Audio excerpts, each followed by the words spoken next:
Nossa, mano, vai tomar no cu, velho. PC deu ruim, enfim, deu bom não. Pô, mas eu vi o jogo do...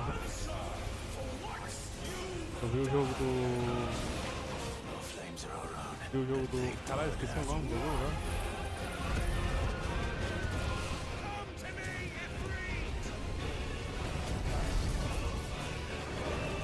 Caralho, cara. Caiu essa merda. Final Fantasy VII. Não, Final Fantasy XVI. Ué? Final Fantasy XVI, vai, bora lá. Porra, velho. Minha internet travou aí, meu PC. Eu tive que reiniciar meu PC. Bora lá, bora continuar aqui. Available today. Final Fantasy XVI, ó. Xbox, PC. Aí, Final Fantasy VII.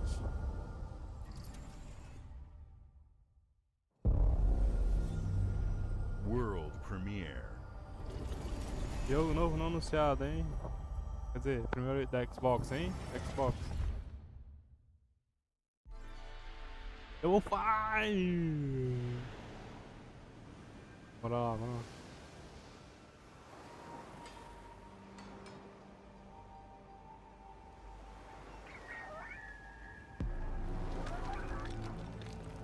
Jogo da Double Fine, hein? Essa empresa, esse estúdio da Xbox vai jogo top, hein?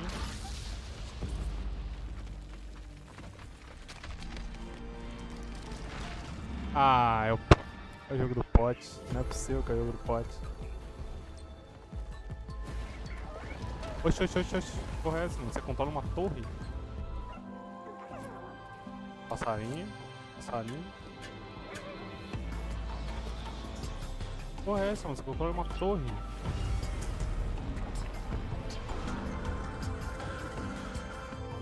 Não, pior que eu tô gostando. Pior que eu gostei do jogo. Do estilo do jogo.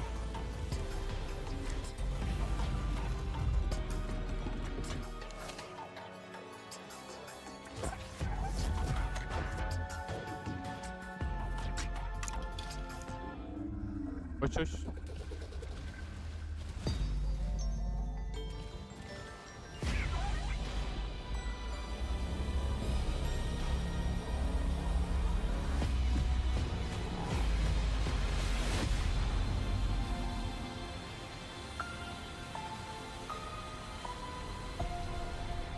Game Pass, Keeper. Gostei do jogo. Jogue no dia do lançamento do Game Pass. Games like Psychonauts 2 showed how Double Fine excels at creating unique and innovative experiences, and Keeper is no exception. Looking ahead, next year marks 25 years of Xbox. It's a big milestone for the platform and franchises that you helped build and make popular. We couldn't have done this without everyone who's been with us on this journey. As we think about bringing a new generation of players to these iconic franchises, I'm excited to share that players will get to celebrate 25 years of Xbox with a new Fable, the next Forza, Gears of War E-Day, and the return of a classic that's been with us since the beginning. Today, you've seen an incredible range of games from creators across the globe. Creators like In Exile, reaching for new heights with Clockwork Revolution. Sluggerfly, making Team Meat's modern classic platformer into 3D. Square Enix, bringing more of the critically acclaimed Final Fantasy franchise to our players. And Team Ninja, returning to the beloved series they debuted on Xbox. You've also seen the next Xbox hardware release, our Xbox Ally handheld, which lets you bring your Xbox experience and your library with you anywhere. I hope you enjoyed the breadth and depth of the games, updates, and experiences that are coming to Xbox from our partners and our own creative teams. We're seeing more players on our platform and in our games than ever, thanks to all of you. We're proud of the creativity that Obsidian is delivering this year. Immediately after Showcase, our Direct begins, where you'll go inside the studio for an extended look at The Outer Worlds 2 and Grounded 2. Thanks for joining us today. But before we get into the direct, we have a final world premiere. Forza 6. Enjoy. Forza 6. Forza 6. Forza 6. Forza 6. Forza 6. Forza 6.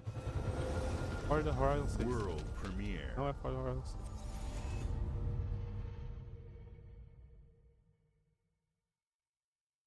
Não é Forza Horizon. É Forza...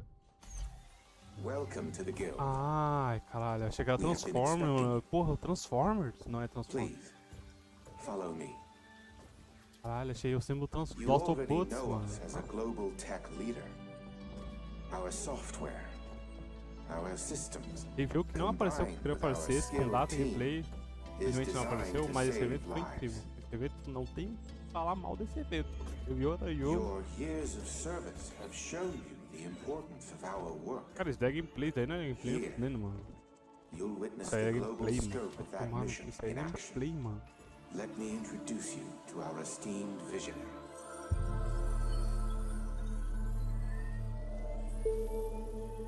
For too long, we have been bound by outdated systems, accepting limitations instead of redefining them.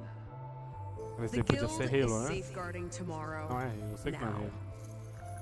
We are pioneering the future of protection worldwide. Our advancements are designed to elevate everyday life, reshaping the future of technology on a global scale. Ih, é um espião. I'm Emma Kagan, CEO of the Guild.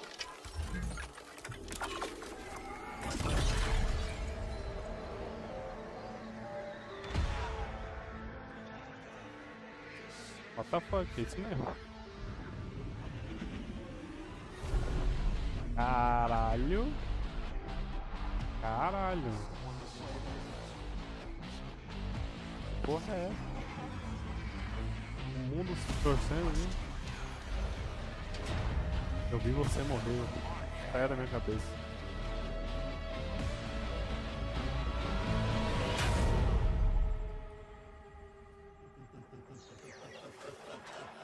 Jogo terror, né? Tá mesmo com jogo terror? E para mim, David. O boletim novo. Você vai pagar por isso. Fear is a powerful thing. Medo é uma coisa poderosa. David, face. Sempre medo. Call of Duty? A nova Call of Duty? A nova Call of Duty, caralho! Oh, foda demais. Nova Call of Duty. Porra, que lindo, mano.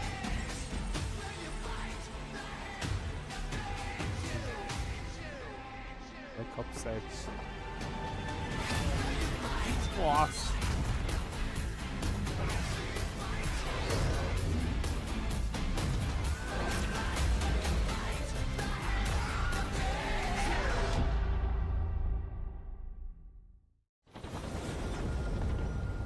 Bom, agora eu sou obrigado a zerar o 6, né? Pra poder jogar o 7 quando lançar. Ah, isso aí deve ser pro próximo evento, né? Evento do The Other Worlds 2.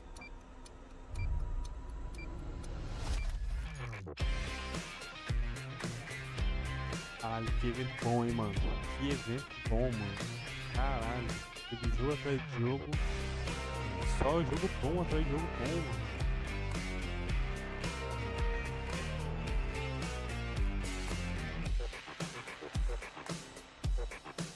Welcome to Obsidian Entertainment. We here at the studio have joked around that this has been the year of Obsidian. Agora eles vão dar um... vão se aprofundar nesse jogo específico assim. Então, acabou, né? Já acabou o evento de todos os jogos. Agora vamos focar nesse jogo específico.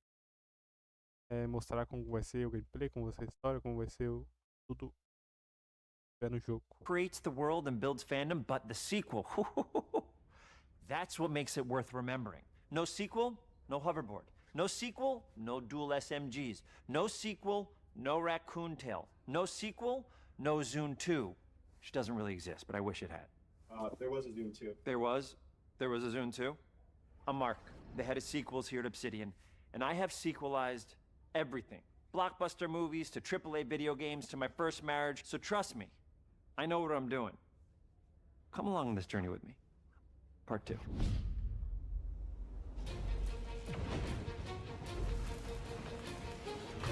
Let the killing commence.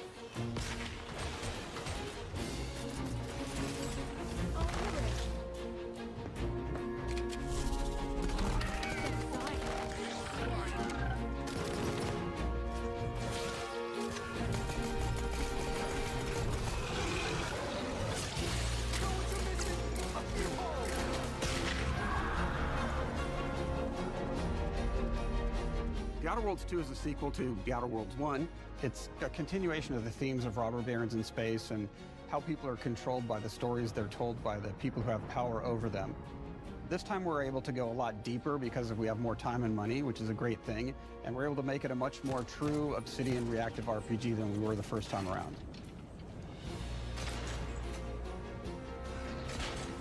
So we're going deeper and more complex with everything for this sequel. Deeper story, lore, RPG interactions, reactivity, all the things we've been known for as a company. It's really a complete realization of everything people want from an Obsidian game. Surprisingly, this is the first time in over 25 years that I've had the chance to do a full sequel for a world that I helped co-create. It's really just a fantastic opportunity to explore and expand the universe in interesting ways, and to go even further with the themes of how people are affected by living in a dystopian corporate reality. You can shoot your way through it, you can talk your way through it, you can sneak your way through it. And so no matter what kind of play style that you like, this is just an awesome franchise and an awesome game to jump into, even if it's your first one. The first Outer Worlds was a great base to start from, as it has all the elements of a great Obsidian RPG. Interesting characters, deep worlds, important choices. In the Outer Worlds 2, not only did we want to double down on those elements, but we wanted to give players even more of it.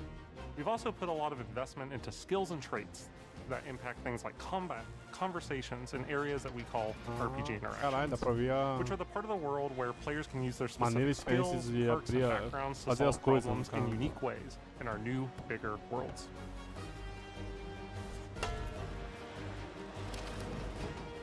I love a deep RPG experience, and building out that RPG crunchiness for our players was at the forefront of what we set out to create.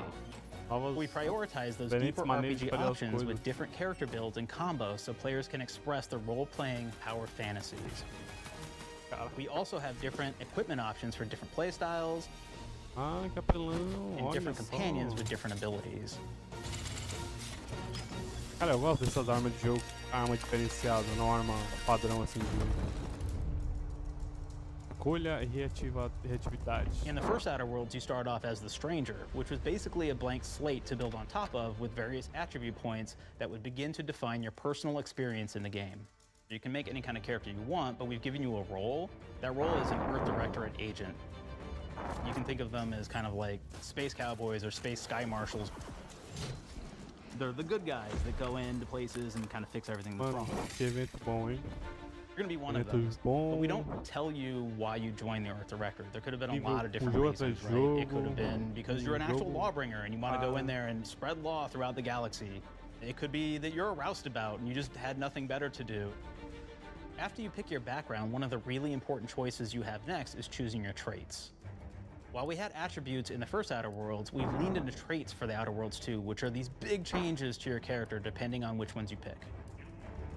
So it could be something like Brilliant, where you can tag extra skills and you start getting extra skill points. And that's obviously really great if that's how you want to build your character. You can also go and do something like Lucky, where you get extra critical chance, and you also get a lot of really cool options throughout the game as well. Of course, we brought back Dumb, so players love the Dumb option. Tell me, do you believe in signs?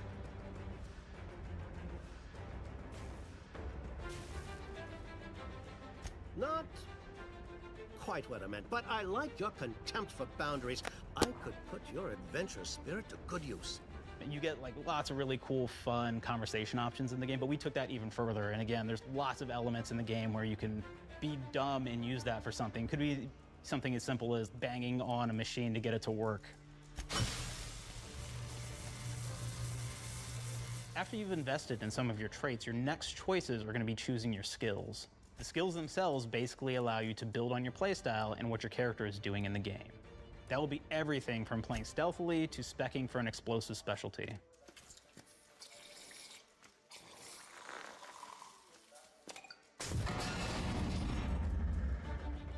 Throughout your entire journey, your character continues to change with the different choices you make.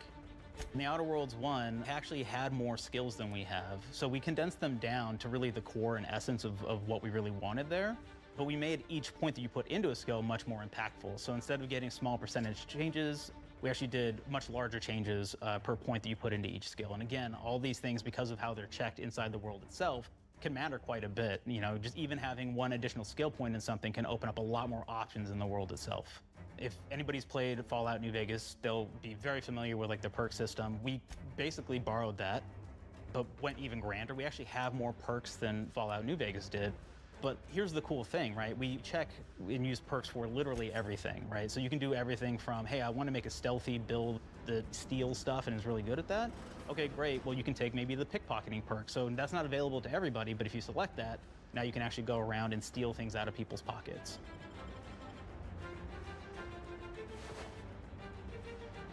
There's another perk called heavy-handed, right? Where say you're a melee person, what this does is now your power attacks that you use actually knock people down. Oh man, I really like the serial killer perk. As you start killing people, they will drop hearts. And you can take those hearts, and essentially you're taking these trophies, you could say, and it's actually giving you a permanent health bonus every time you do it. We have this perk called Assassin. Now, this is an early game perk that you can take, which every time you stealth attack an enemy, you're actually going to get a movement bonus for a certain amount of time.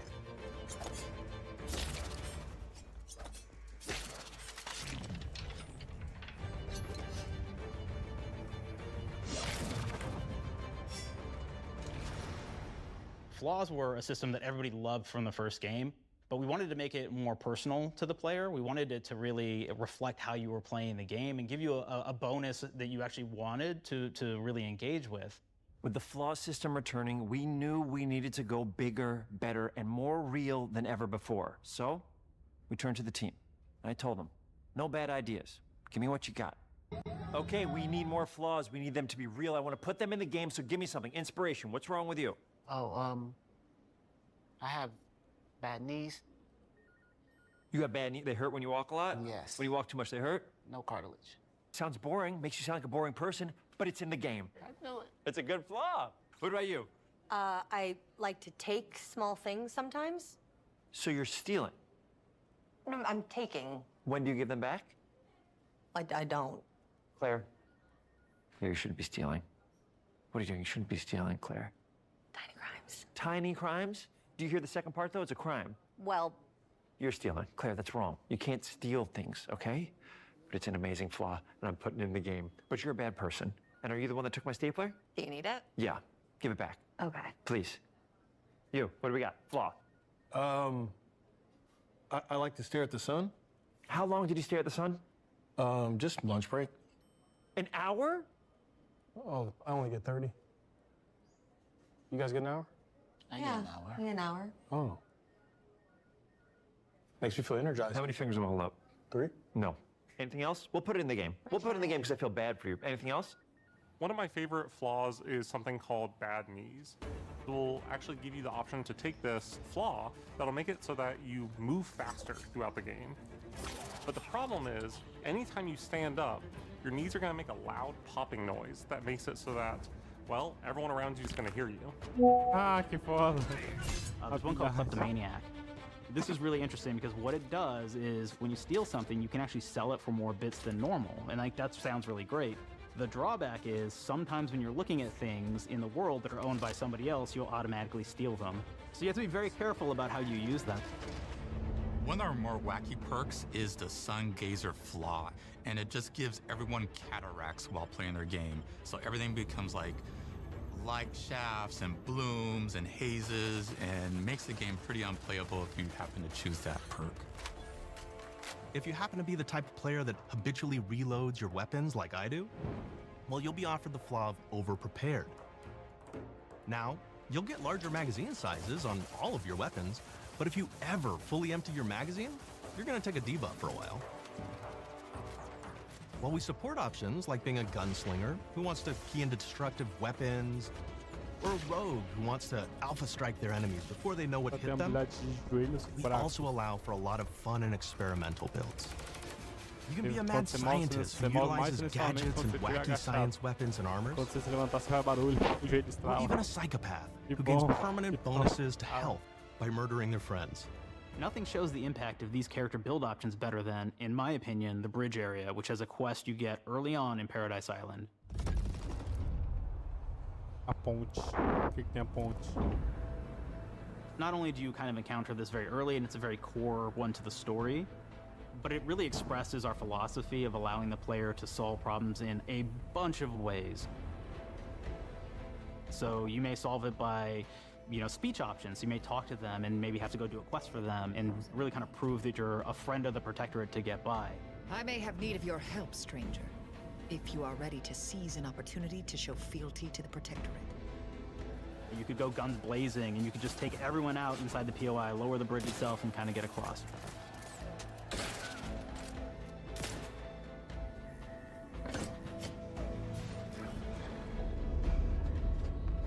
You could sneak in, lower the bridge, and then actually sneak in under the bridge to get over to the other side.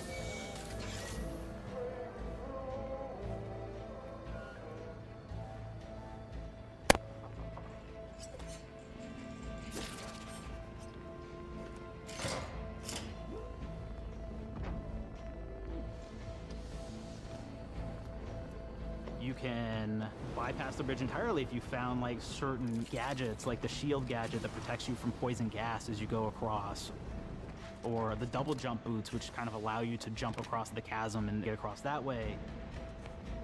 There's even a really kind of messed up way, right? Which is players can actually sacrifice one of their companions, the companion who they just found as part of.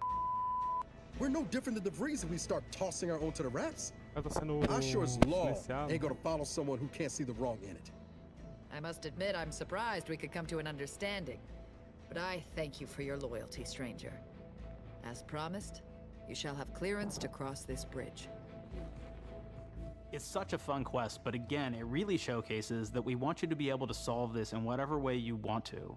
When you build your character your way, we're there for you. We really want you to have the experience that you want to have out of this.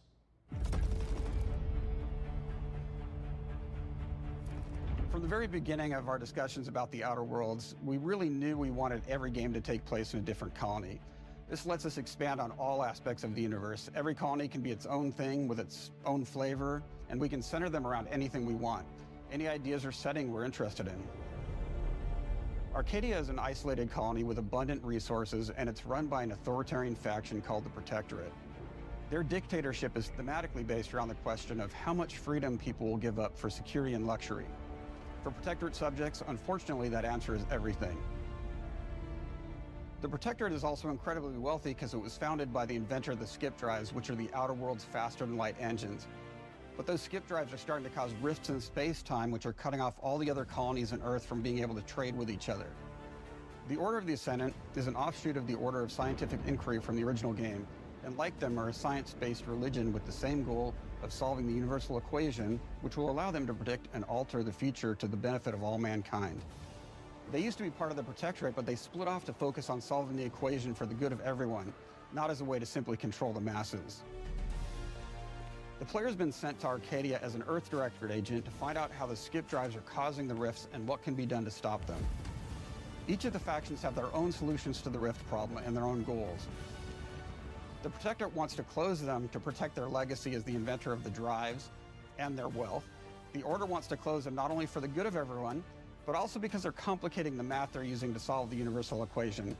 And Antes just wants to be able to open and close them at will to control all the trade routes between the colonies. In addition to expanding the themes and lore of the Outer Worlds, we're also expanding the humor, so each faction has its own flavor of absurdity. Anti's Choice is a merger between Anti-Cleo and Spacer's Choice from the original game, and there are corporate representatives in the Outer Worlds too. They've invaded Arcadia to liberate their resources for all of humanity, at a profit, of course. One of my favorite things from Fallout New Vegas is the radio system. It was just iconic for me, and I wanted to make sure that the Outer Worlds 2 had that. So we actually built out 3 different radio stations, one for each of the major factions. You also have a ton of music.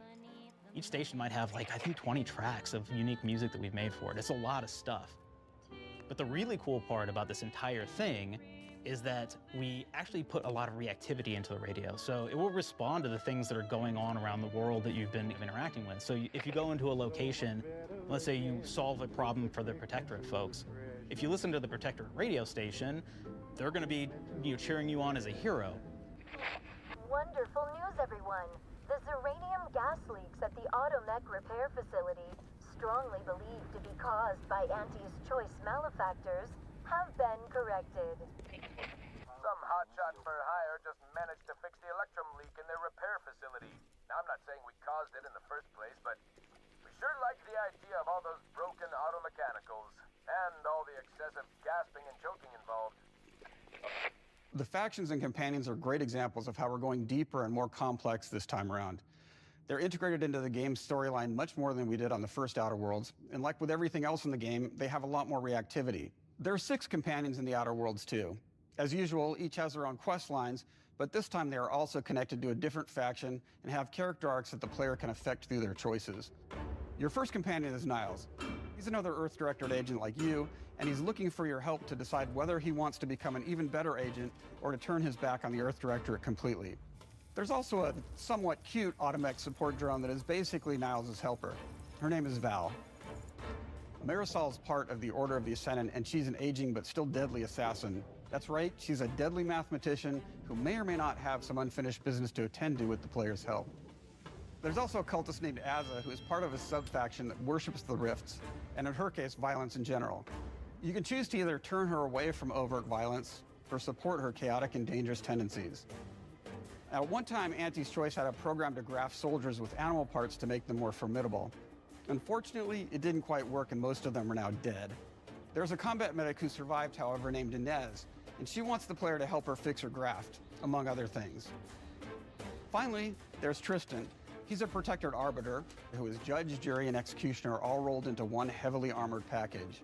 It is your choice to either help him judge wrongdoers or show him what true justice looks like. We definitely have reactivity in the game based on how you've been treating your companions. I won't reveal the end of the game, but let's say if you have not been treating them well, you will find out at the end of the game what that means. Companions are a very, very important part of merchandising, because that's the real beauty of the sequel. We're talking merch, baby. It is the lifeblood. It is what fuels us. Do you want to see some of my ideas? Hop, hop. Check this out. Gen Alpha loves body pillows, especially ones that look like human beings for some reason, right? Who needs a significant other when you could have a knife-wielding space psycho up in your sheets, huh? What do they do with them when they get them, huh? Maybe a little napping, maybe a little snuggling, maybe a little nut.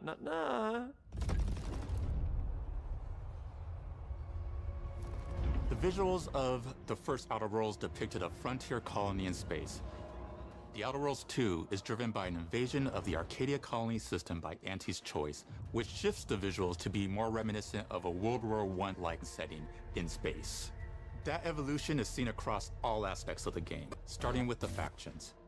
How do you militarize everything, including extreme capitalists or math-crazed scientists? In a World War I setting, war comes with propaganda. The Sovereign uses it to maintain control, Auntie's Choice uses it to help their bottom line. The Order just wants to show how it exists within the grand plan. We want players to feel like Arcadia is a living, breathing place scarred by a long-standing war.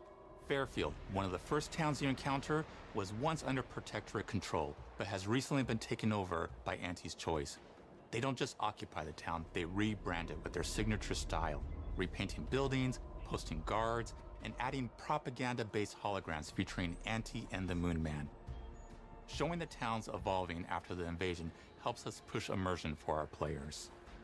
One of our priorities in visually realizing the world of the Outer Worlds 2 was making sure everything is clear and recognizable from the player standpoint. We want to make sure each faction has a particular look and design.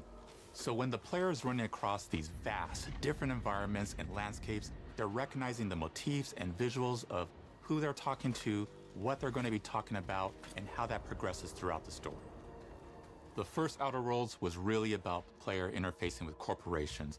And while we have that in the Outer Worlds 2, we really want to express not just the corporations, but how the player interacts with other facets of the world, like government entities or religious structures. And then we elaborate on those. With larger environments, we wanted to encourage exploration, by improving player mobility across the board. Now you can run, slide, double jump, mantle and parkour your way through all of the nooks and crannies of these worlds. It really allows the player to just explore and have fun finding really cool stuff.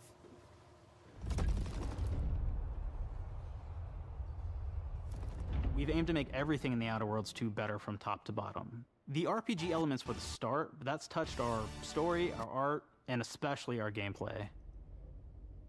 A good sequel is true to the original. That's first and foremost, right? Like, we all want to add in a bunch of things as you're making a sequel, right? We want to make it bigger and better in every way. That's what we were trying to do here. And I thought, we did not need this consultant. We've made enough sequels. We understand how to do this. And I will say, I don't think it's been entirely successful. I am very proud of the combat improvements we have made in the Outer Worlds 2, thanks to my patented combat system. You may be thinking to yourself, it can't be that good? Shush, what are you even talking about? You haven't seen it yet. Watch this. Put a helmet on, because I'm about to blow all of your minds with my COMBAT system, combat system. My name is Mark, I'm the head of sequels. Shall we begin? You're thinking, what's C for? C, capitalize the fact that the people loved the first game. We're gonna take those people, we're gonna make them buy the sequel, giving out pounds, pounds, pounds. Quick ones, ha, ha, not you, Dev. Here we go. What comes after C? O, optimize for player satisfaction. I am terrified of online gamers, okay? I wanna make them happy, so let's, okay? All right. Mobilize the players so they're ready for that sweet, sweet pre-order. Clap with me. Sweet, sweet. If you don't have rhythm, Brandon, just say it. Sweet, sweet pre-order. Everybody has a different rhythm, and it's blowing mine, and here we go. B, burglarize. What is this? It's basically just finding new ways to loot dead bodies. You know what I mean? Right, Otis?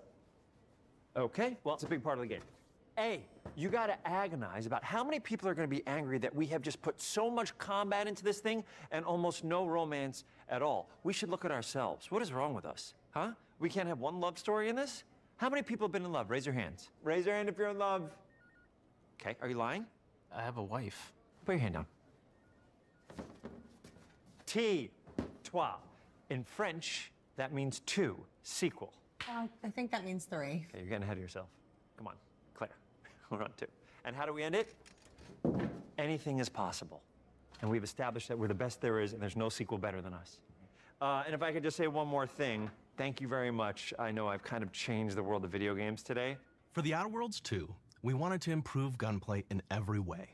We focused on improving the feel of each weapon, the way a weapon snaps into ADS, the way recoil feels when firing, and how impactful our sound effects really sell the weapon's fantasy, to things like how unique reload animation can add a lot of character to each weapon. We've increased the variety of weapons by including new weapon types, but also through a host of fun and unique weaponry. We have things like the Bourse Blaster that fires out tumors that can explode like grenades, or can even be eaten by the player for additional health. We have a weapon called Rookie's Reward that will actually level up the more you use it throughout the game. And every time it levels up, it's got fun fanfare where it's like shooting out confetti and it's got a fun little setup. We have a really fun weapon called the Pop-Up Gun. It fires out ad drones that will distract your enemies with corporate ads, slogans, and jingles. While your enemies are distracted, you can focus fire on them or explode these drones for additional damage. New to the Outer Worlds 2 are throwables. So you can use frag grenades to flush out enemies, smoke grenades to camouflage and escape, distraction devices to bait enemies into a stealth attack,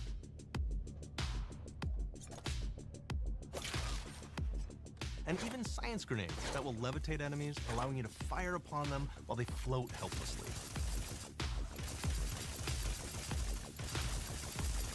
And of course, science weapons are back. We have returning favorites, like the Shrink Ray. This time it's been upgraded so you can shrink your enemy down to the size of a sprat and run over them, exploding them into bits. The Shrink Ray, that was probably my favorite one from the first game, so we brought it into the second game, but we improved it though. So instead of shrinking your enemies for a short period of time and having them re-expand, this time they stay shrunk, and we actually added in the ability to step on them and kind of squish them and kick them, because we knew that that was the player fantasy. We knew that's what everybody wanted to do. They wanted to step on the enemies, they wanted to kick them, so we made sure to double down on that stuff.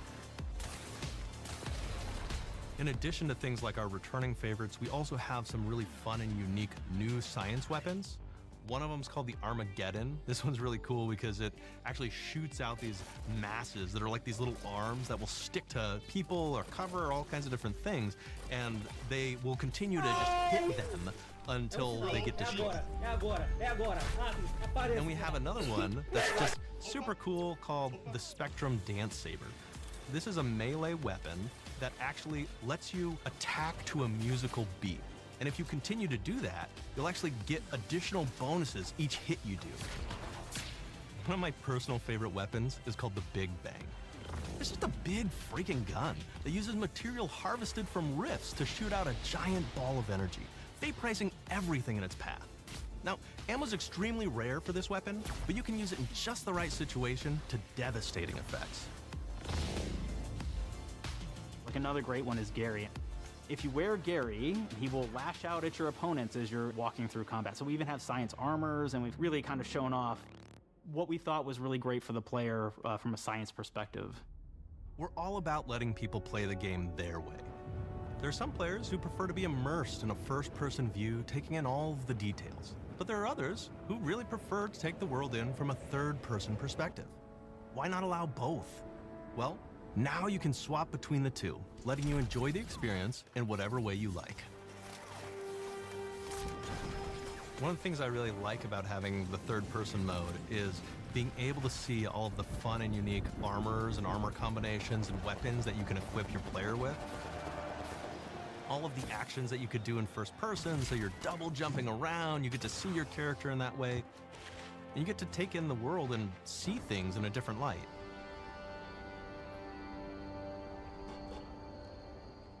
The Outer Worlds 2 is really the biggest game we've ever made.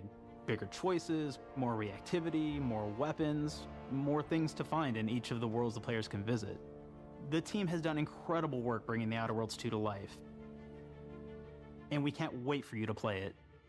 Even though we've always been a multi-project studio, this is going to be the first time we've ever released 3 games in 1 year.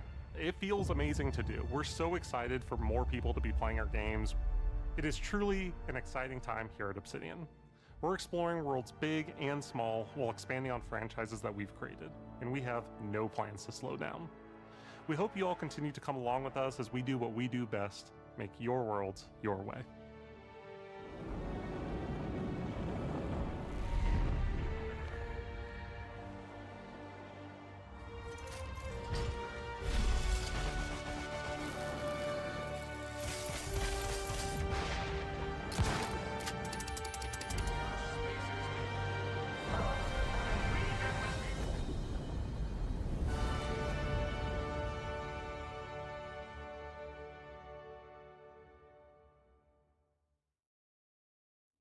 With the Outer Worlds 2, we're all about the best place to play, which is also the promise of Xbox.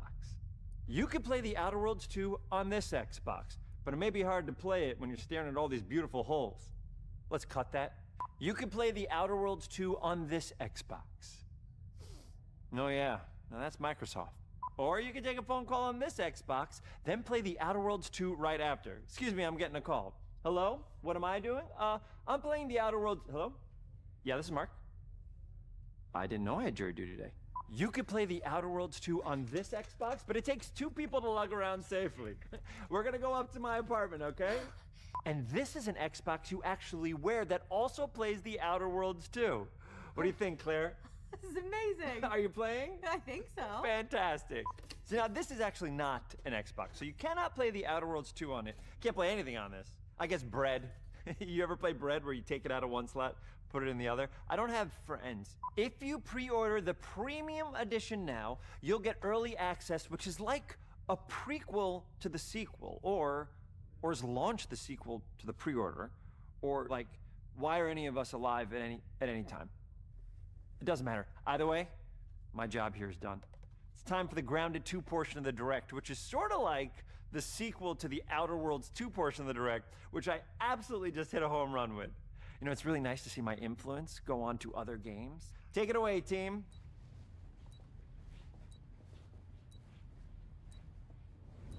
And big exit.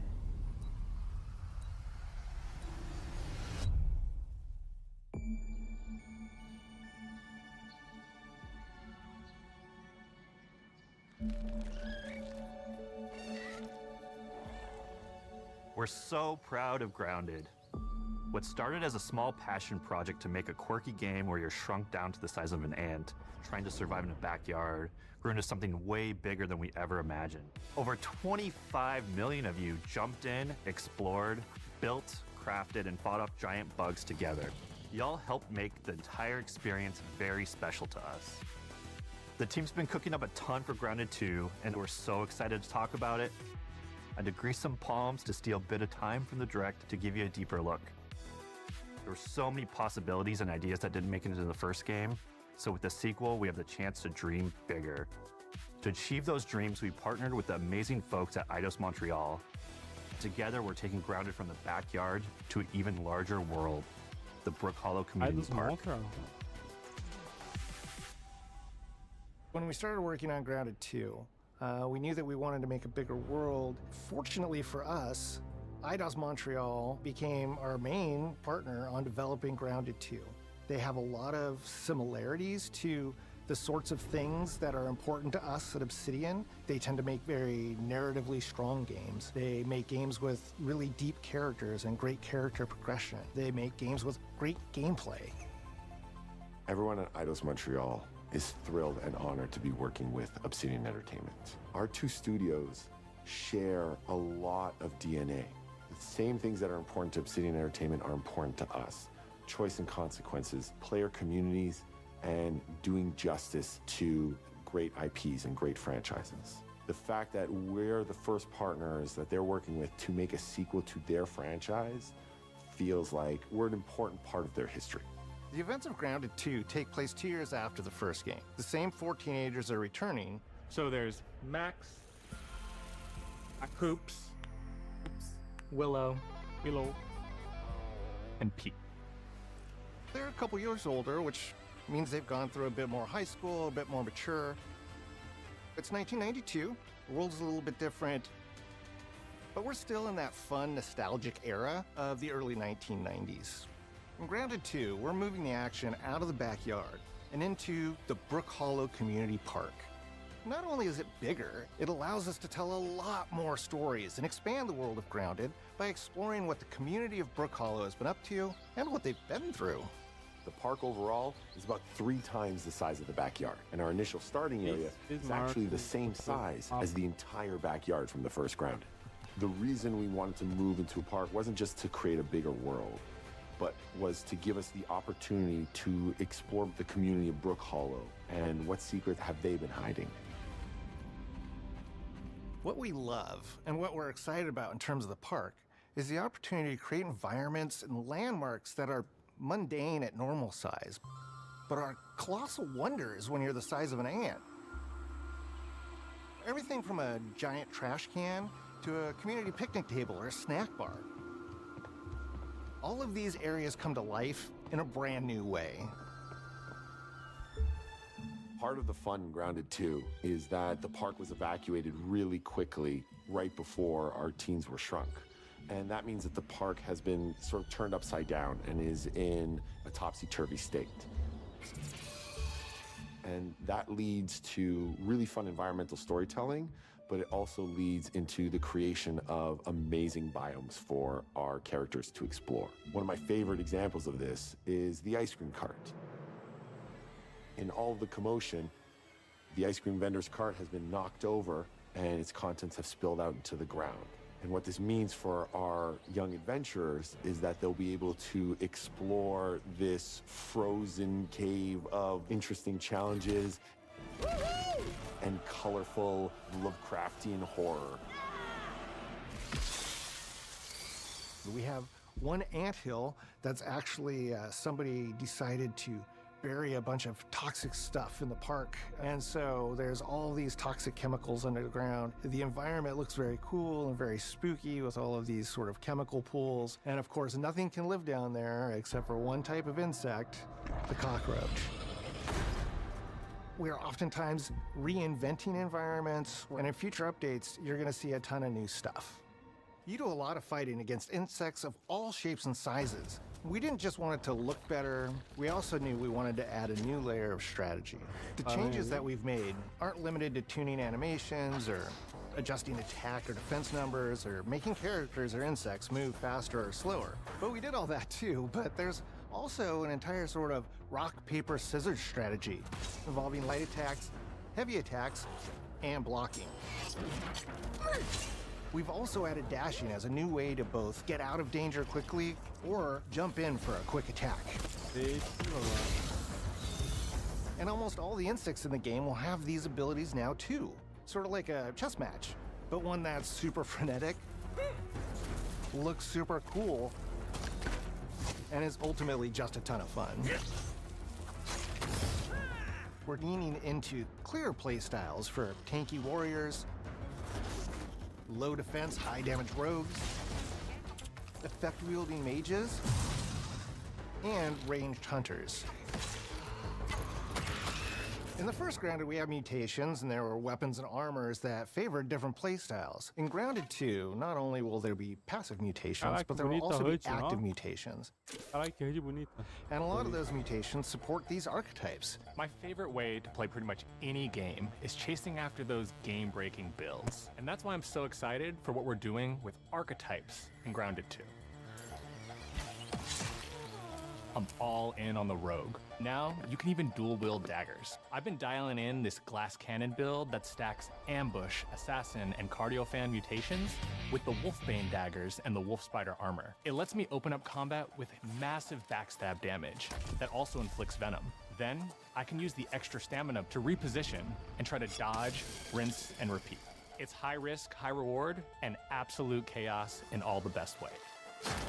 I'm looking forward to seeing what wild combos the community comes up with and what they inevitably break once they get their hands on the archetype system. It's going to be awesome watching it evolve with player feedback and watching us try to keep up with all of your game-breaking builds. One of the great things about Grounded is the variety of players it attracts, from builders to crafters and everything in between. If you've ever watched me on Casually Grounded livestream, you'd know that I'm neither. I am a murderer of insects. Personally, I prefer the term harvester. I love going out, hitting things, and bringing the materials like insect body parts back to my friends to use. This way, we keep progressing and playing together. We're also trying to make sure that armor and equipment are easily understood by the player, especially when they're playing co-op with their friends. It was really, really important for us to deliver on all of that for the bigger space and experience, because that was the only way we could truly support the feature the community has been asking for since the very first Grounded release. Mounts. Our mounts, we call them buggies, have an entire suite of moves and have their own special abilities and attacks. We really wanted the buggies to be an extension of the player in every way possible. And that meant making sure that buggies had unique and valuable abilities across all the core pillars of Grounded. So that doesn't just mean exploration and travel. That has gameplay implications for combat, crafting, and building as well. Just like how we wanted to expand on player playstyles throughout the game, we're going to make sure that every buggy that we add has its own personality. The Red Ant Soldier can enlist up to 2 Red Ant workers to follow you around and help you out. If you get into combat and you don't want to fight while you're saddled on your buggy, you can jump off and they'll fight right alongside you and provide support. The Orb Weaver buggies are a little less useful when it comes to general utility, like building a base or harvesting, but they're awesome when it comes to combat. Sure, their defenses aren't super strong, but they're heavy hitters. They're also super fast, and they have some great special abilities, like a scream that allows them to stun lesser-powered insects, and the ability to shoot webs and entangle other creatures. So the Orb Weavers won't be your base-building buggy. You should use the Red Ant Soldier for that. But they're super fun for exploration and combat. Red Ant Soldiers and Orb Weaver Spiders will be available at game preview launch. There will be others in the future, but those are the 2 we're starting with. The connection that our Grounded community has with us is something we want to keep forging with the sequel as we make an even bigger game than the original. Pretty much from day one, we knew we wanted to return to game preview for Grounded 2.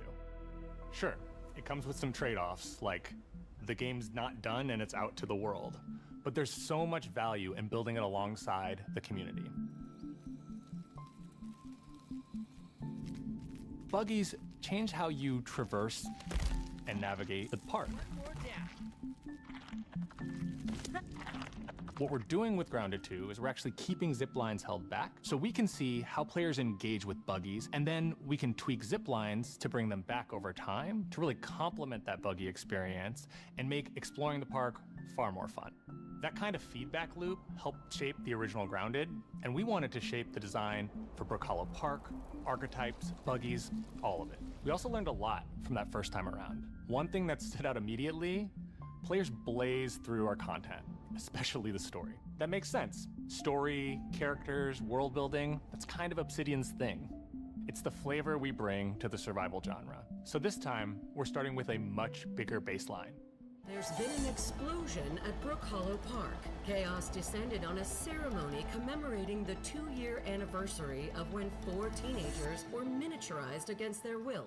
One of our favorite parts of the first game was watching the community uncover clues and spin up theories. This time around, we're leaning even more into that, and we'll be keeping a close eye on what our players discover and how they interpret it. Because you never know what might inspire us as development moves forward. We really started to hit our groove at the end of Grounded 1.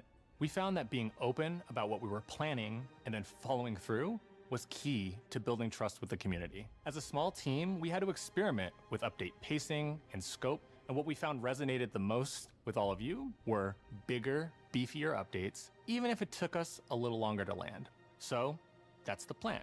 Larger, more complete updates spaced out just enough so we can take your feedback seriously and make every drop count. You can expect in our big updates, new buggies, new biomes, new building pieces, all the good stuff. And we're launching with a public roadmap so everyone knows what to be excited about in the future. All of us at Obsidian Entertainment and IDOS Montreal are super excited about how close we are to letting all of you players get shrunk a second time and explore the all-new park on buggies in Grounded 2. If you're a returning Grounded player, we're really looking forward to you experiencing all the improvements. If this is your first time getting Tiny, then all I can tell you is that a world with an entirely new perspective and an entirely new feel awaits you in Brook Hollow Park. It's time to ride together and survive together.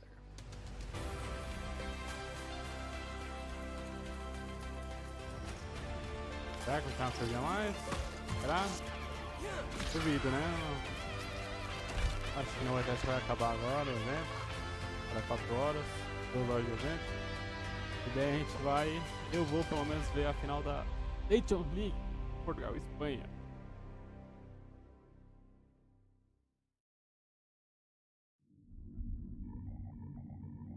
Outubro, 29 de julho. 2020. Acabou o evento. Aí, evento da hora, evento massa, muitos jogos, muito Game Pass. Ai, muitos jogos até o final do ano. Jogos aí, esse é sempre evento que eu gosto. Espero que você tenha gostado também. Compartilha o evento. Se você quer querer ver aí a live, 40 minutos, tem a outra que caiu no meio. Short. Ah, vou ficando por aqui. Deixa o like, compartilha, se inscreve, comenta. E até a próxima. Valeu, falou, tchau.